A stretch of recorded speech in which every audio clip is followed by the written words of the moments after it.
এই পৃথিবী একদিন শেষ হয়ে যাবে, কেউ পৃথিবীর মধ্যে থাকবে না রে বাবা। আমার কাছে যখন আজরাইল আসবে ওই সময়টা আমার কাছে কিয়ামত মনে হবে।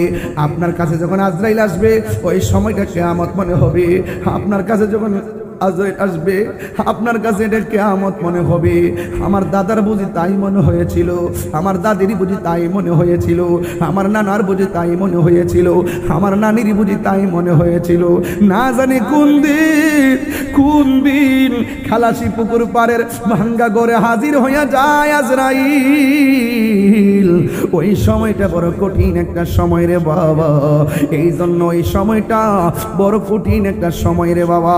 আজরাইল যখন ঘরের দরজায় আসবে তখন তোমার গলাটা শুকায়া যাবে। 7 সমুদ্র 13 নদীর পানি মুখে ডাইলা দিলে পানি তৃষ্ণা মিটবে না। কেউ আছে আজরাইলকে দেখা পায়খানা করে বিছানা পাশাইয়া দিবে, কেউ আছে আজরাইলকে দেখা চোখ দুইটা ফের করে দিবে, কেউ আছে আজরাইলকে দেখা জিহ্বার মধ্যে কামড় দিয়ে ফেলবে। এই সময় তো যাই নাই, এই সময় তো আমরা সামনে আসতেছে। না জানি কোন দিন আমরা সেই থাবায় পড়ে যাই, না জানি কোন দিন আমরা সেই থাবায় পড়ে যাই। এই জন্য আমার নবী আপনার নবী বলেন, এত সুন্দর আল্লাহ আসমান বানাইছে শুধুমাত্র বান্দার জন্যে। আসমানের মধ্যে দিনের বেলা একটা সূর্য দিয়েছে শুধুমাত্র মায়ার বান্দার জন্যে। আসমানের মধ্যে রাতের বেলা একটা চাঁদ দিয়েছে শুধু মায়ার বান্দার জন্যে।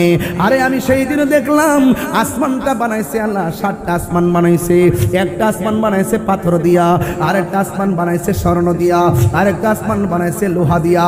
এমন ভারী ভারী আসমানগুলো আমার আল্লাহ খুঁটি ছাড়া বানাইয়া রাখছে। একটা আসমান থেকে আরেকটা আসমানে যাইতে 500 বছরের রাস্তা। বন্ধুরে ও বাবা,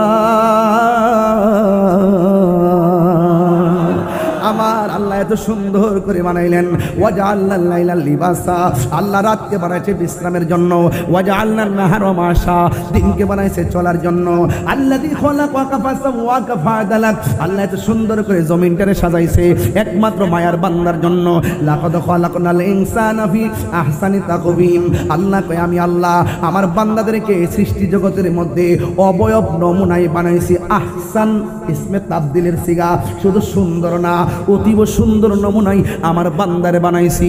এই গলা পর্যন্ত, পায়ের তলা থেকে গলা পর্যন্ত জায়গাটা বানাইছে ফেরেশতারা। আল্লাহ নকশা দেখায় দিছে। আর চেহারাটা যেটা আছে এটা ফেরেশতা দিয়ে আল্লাহ বানাই নাই। আল্লাহ বলতেছেন খলাকতু বিয়াদাইয়া, বান্দার চেহারাটাকে আমি আল্লাহ বড় মায়া কইরা নিজের হাত দিয়া বানাইছি। আমার পাশে আমার ভাই বসা,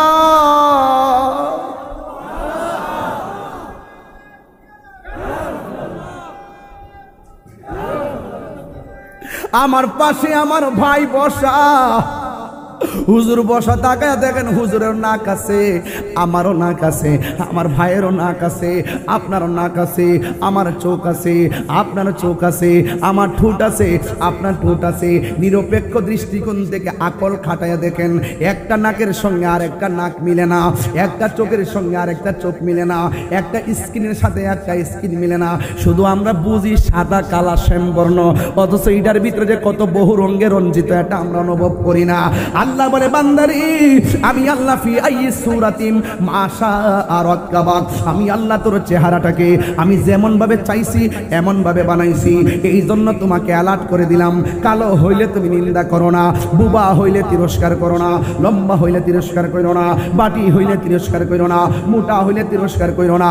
এই সৃষ্টিটা শ্রেষ্ঠ, একমাত্র ডিজাইনার হলো একজন। জবানটা খুলে বলুন তিনি কে? আল্লাহ বলে বান্দারে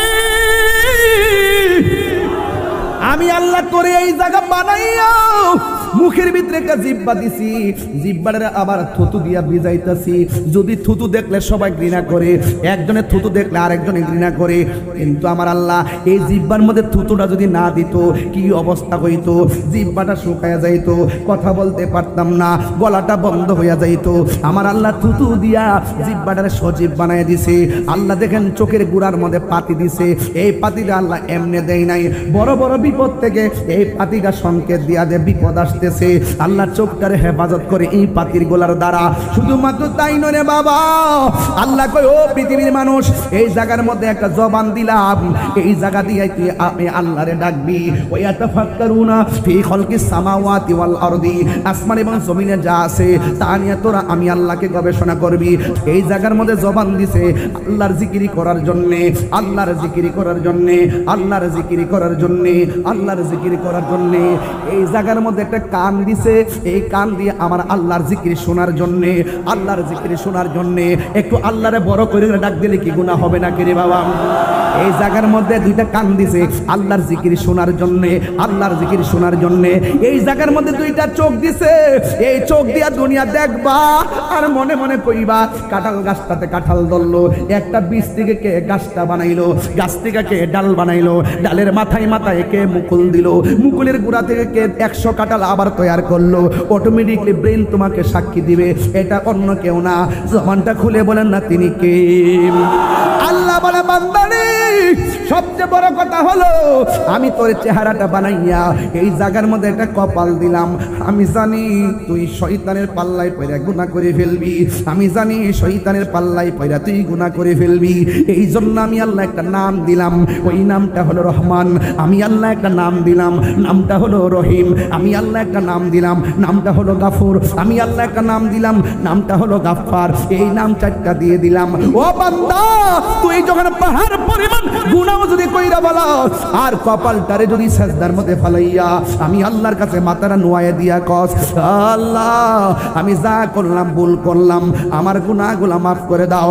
আল্লাহ বলে বান্দারে, ও বান্দা, বান্দা যখন নামাজের মধ্যে দাঁড়ায়া যায়, নামাজের সাজদার মধ্যে যাইয়া যখন সুবহান রাব্বিয়াল আলা বলে, আমি আল্লাহ রাব্বুল আলামিন এই বান্দাটারে আমার কুলে তুলে নেই। এই জন্য যুবক ভাইয়ের আমার, এই জায়গাটা আল্লাহ বানাইছে এত সুন্দর পৃথিবী, এত সুন্দর পৃথিবী, এত সুন্দর মায়া, মায়া রে মায়া, কত বন্ধু বান্ধবের মায়া। এই মাহফিলটা কত বছর ধরে চলে আমি জানি না, এই মাহফিলটা হয়তো অনেক বছর ধরে চলতে পারে কিন্তু আমার জানা নাই। কিন্তু এই মাহফিলটা অনেকে ব্যবস্থা করেছে, কতবার 5 বছর ধরে চলতেছে। এই 5 বছর ভিতরে অনেকের বাবা দুনিয়া থেকে বিদায় হয়ে গেছে, এই 5 বছরের ভিতরে অনেক ভাই দুনিয়া থেকে বিদায় হয়ে গেছে। এইভাবে একের পর এক চলে যাবে গো, এটাই হলো দুনিয়ার নিয়ম নীতি। আল্লাহ বলে এত সুন্দর মায়া, মায়া রে মায়া, স্বামী স্ত্রীর মায়া, ভাই ভাইয়ের মায়া, মা সন্তানের মায়া, প্রতিবেশীর মায়া, দোকানদারের মায়া। এত মায়ার ভিতরে আমি আল্লাহ এই পৃথিবীটার একদিন শেষ করে দিব। যেই আল্লাহ মায়া কইরা দুনিয়াটা বানাইছে, এই মায়া কইরে আবার আল্লাহ দুনিয়াটা শেষ করে দিবে।